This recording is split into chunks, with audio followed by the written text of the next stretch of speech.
Owning a private lake was supposed to be a dream come true, a peaceful retreat where I could fish, kayak, and enjoy the water without dealing with crowds, noise, or trash. My property had been in my family for generations, and the lake, though not enormous, was entirely within my legally owned land. I had deeds, property surveys, and legal documents proving that the water, the shoreline, and everything around it belonged to me. And for years, that was never questioned until the HOA got involved. It all started when a new HOA board was elected, led by an overzealous president named Nancy, who believed she could dictate everything in the neighborhood, even properties she had no claim over. At first, it was subtle. Mentions at HOA meetings about how the community was so lucky to have access to a beautiful lake. Then, a newsletter was sent out, listing my private lake as a scenic public area. I was shocked when I saw my own lake on an HOA map, marked as Lake Serenity, open for community use. That was the first time I realized that these people thought they could steal my property. I immediately contacted Nancy, assuming it was a misunderstanding, but the moment I brought it up, her tone turned condescending. "Oh, I don't think you understand," she said in a syrupy voice that barely masked her smugness. "Your lake is within our community boundaries, which means it's a shared neighborhood resource." I stared at her in disbelief. That's not how property law works. She waved a dismissive hand. "Oh, let's not get caught up in legal jargon. The community has been enjoying that lake for years. It's only fair that we formalize its public use." I nearly laughed in her face. Fair? What was fair about a bunch of entitled HOA members trying to lay claim to something they never owned? I shut her down immediately, pulling out my deed and legal documents showing my private ownership. Nancy's smile faltered for a split second before she regained her arrogance. "Well, regardless, the HOA board has voted, and we've decided that the lake should be available to all residents." That's when I realized I wasn't dealing with just ignorance. This was deliberate theft. It didn't take long for word to spread, and suddenly, I had random people trespassing on my land like they owned the place. Kids from the HOA neighborhood started showing up, fishing, swimming, even having barbecues on my property without permission. I caught one family dragging a kayak onto the shore as if they had always belonged there. When I confronted them, they acted offended, like I was in the wrong. Nancy said the lake is for everyone, one guy scoffed, waving a community newsletter in my face. "You can't just hoard it all to yourself." Hoard it? It was my property. I immediately went to the HOA meeting, furious.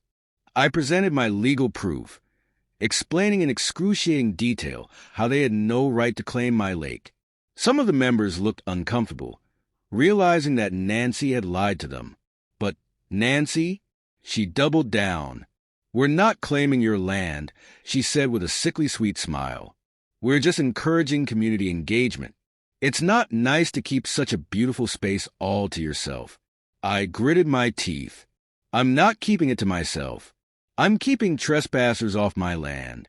Nancy rolled her eyes. "You're being so selfish." It only got worse from there. One day, I came home to find that the HOA had installed a community dock at the lake's edge without my permission. A whole wooden platform nailed into the shoreline with a big sign saying Lake Serenity, HOA members welcome. My jaw dropped. They had physically altered my property. I ripped that sign out of the ground so fast, I nearly threw my back out. Then, I called my lawyer. This was war. The next morning, I posted no trespassing signs all around the lake, citing private property laws and threatening legal action against anyone who entered without my consent. I even had a surveyor mark my land boundaries to remove any doubt that the HOA was lying. Nancy, however, took this as a personal attack. She sent out a mass email claiming I was being hostile and intimidating community members. She even started fines against me for unapproved fencing and signage. I wasn't even in the HOA. They had no jurisdiction over me. But that didn't stop Nancy from trying to make my life hell. Then came the fake violation notices. Every week, I'd get some ridiculous complaint in my mailbox. Failure to maintain shared property, blocking community access, unauthorized structure removal. That one was about me tearing down their illegal dock. They even tried filing a complaint with the county, claiming my fence violated zoning laws. But they made one crucial mistake. They underestimated just how much I was willing to fight. I wasn't just going to stop at a few signs. I had bigger plans. The HOA thought they could take my lake. So, I decided to make it impossible for them to ever set foot on it again. And that's when I put up the fence. A massive, 10-foot-tall, reinforced perimeter fence. If they wanted access to my lake, they were going to have to climb a fortress. And when Nancy saw it, she lost her damn mind. A full-blown dictator, sending out emergency HOA memos about my unauthorized obstruction of community land. My phone blew up with calls from angry residents who had apparently been promised lake access, as if it was included in their HOA dues. My property, which had once been my peaceful escape, was suddenly the center of an entitlement storm, fueled by Nancy's lies. But I wasn't backing down. Not now. Not ever. If they thought I would roll over and let them steal my lake, they were out of their minds. The day after the fence was completed, I woke up to the sound of banging and shouting. Looking out my window, I saw a group of HOA members gathered outside the gate, led by none other than Nancy herself. She had a clipboard in one hand and a megaphone in the other. "This is illegal," she bellowed, shaking the clipboard like it was the Holy Grail. "You are violating community guidelines." I stepped onto my porch, arms crossed. "Nancy, this isn't an HOA property. You have no authority here," she huffed, flipping through her papers as if she was about to conjure some non-existent law. "The lake is a shared neighborhood feature. We are filing an official injunction against this obstruction." I laughed. "An injunction? You can't even get a permit to sneeze without the county's approval." But Nancy was determined to make my life hell. Over the next few days, she bombarded me with letters, emails, and fake legal notices, claiming that I was in violation of community policy. I ignored her. Then came the county complaints. Nancy weaponized her connections, filing false zoning violations against me. One day, I had a county inspector knocking on my door, telling me there were concerns about unauthorized construction. I walked him straight to my property deeds, permits, and zoning approvals. He nodded, scribbled down notes, and left without another word. Strike one, Nancy. Then came the vandalism. One morning, I found my fence spray-painted with HOA slogans like "Share the Lake" and "Stop Being Greedy." Trash had been dumped at the entrance, and someone had even tried to damage the gate hinges. I checked my security cameras, and lo and behold, there were HOA board members on video, actively trashing my property. That was the final straw. I called the police. When they arrived, I handed them the footage and all the fake legal notices. The officer sighed. "Yeah, this isn't the first complaint we've gotten about Nancy's HOA." That's when I knew I wasn't just fighting for my lake anymore. I was about to tear down her entire kingdom. With the police report filed, I escalated my legal response. My lawyer sent a formal cease and desist letter to the HOA, warning them that any further harassment, trespassing, or property damage would result in civil and criminal charges. Then, I sent copies of all the evidence to the county clerk, local media outlets, and a lawyer specializing in HOA abuse cases. And that's when things exploded. The local news picked up the story.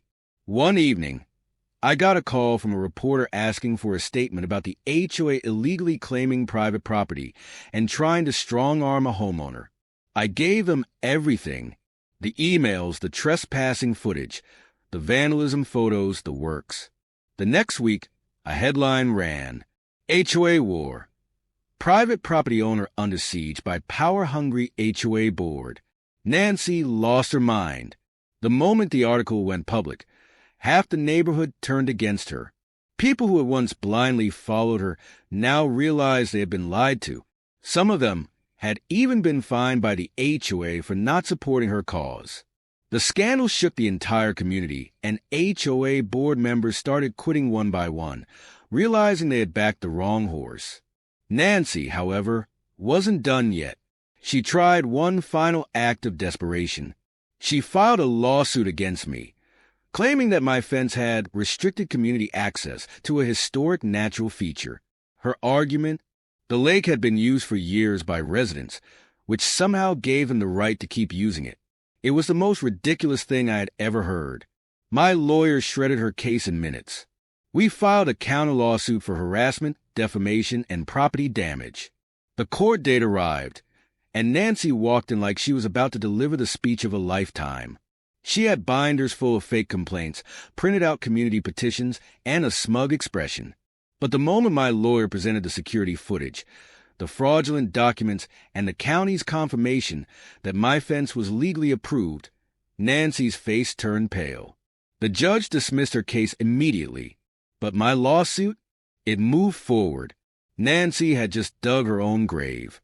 But Nancy, her once smug, arrogant face drained of color, her mouth opening and closing as if she wanted to protest but couldn't find the words. She had spent months harassing me, trying to steal my lake, fabricating legal threats, and abusing her position. But now, her entire plan had crumbled before her eyes. And I wasn't done. The moment her lawsuit was thrown out, my lawyer calmly slid another thick stack of documents onto the judge's desk. Evidence of HOA harassment, illegal fines, false zoning claims, trespassing, and destruction of property. The judge barely looked at Nancy before allowing my countersuit to proceed. That was the exact moment she must have realized how badly she had screwed up. With my lawsuit now in motion, I turned up the pressure. I had already exposed the HOA's shady tactics to the media, but now it was time to bring in the authorities. My lawyer helped me file official complaints with the county zoning board, the property commission, and the state homeowners association regulatory office. Every single fraudulent fine, bogus complaint, and illegal HOA action was now under official government review. Then the real scandal broke. While Nancy had been obsessed with stealing my lake, she had also been stealing money from the HOA itself. The county auditors found tens of thousands of dollars missing from the HOA's accounts, funds that had been mysteriously redirected to miscellaneous expenses. When investigators dug deeper, they found that these expenses were payments made to Nancy's personal bank account. And that's when everything imploded. Homeowners who had blindly followed Nancy were now outraged that they had been funding her personal luxuries. People who had been fined over petty violations finally saw the truth. Their money hadn't been going toward neighborhood maintenance. It had been going straight into Nancy's pockets. The HOA board, which had stood by her throughout the lake dispute, suddenly realized they needed to save themselves. A special HOA meeting was called. The very same people who had once defended her decisions now voted unanimously to remove her as HOA president. It wasn't just a vote of no confidence. It was a full-scale mutiny. But karma wasn't done with Nancy yet, because now that the county was involved, her actions weren't just unethical. They were criminal. The auditors officially reported their findings, and within weeks, Nancy was formally charged with fraud and embezzlement. The same woman who had tried to steal my land was now fighting to stay out of jail. Then came the final blow. With the HOA in complete disarray, the remaining board members scrambled to settle my lawsuit as quickly as possible. They tried to offer me a large payout in exchange for me dropping the case. I refused. Instead, I pushed for the full restitution I deserved. I demanded every cent for property damage, legal fees, stress, and harassment. The judge ruled in my favor, forcing the HOA to pay up. And with the settlement money, I expanded my fence. Not only did I build a stronger, taller barrier, but I also installed security cameras and floodlights all around the property. The HOA, now crippled and leaderless, finally gave up. But Nancy? She lost everything. With her fraud case pending, she was forced to sell her house to cover her legal fees. Her once loyal supporters turned their backs on her. The woman who had run the HOA like a dictatorship packed up and left town in disgrace. And the HOA itself? With no leadership, no money, and half the homeowners refusing to pay dues, the entire association collapsed.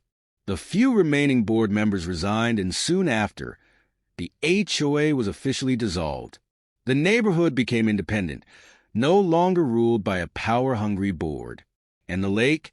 Still mine, still private, still standing as a monument to the biggest HOA failure this town had ever seen. Nancy thought she could take my land. Instead, she destroyed herself. And I didn't just win. I buried her.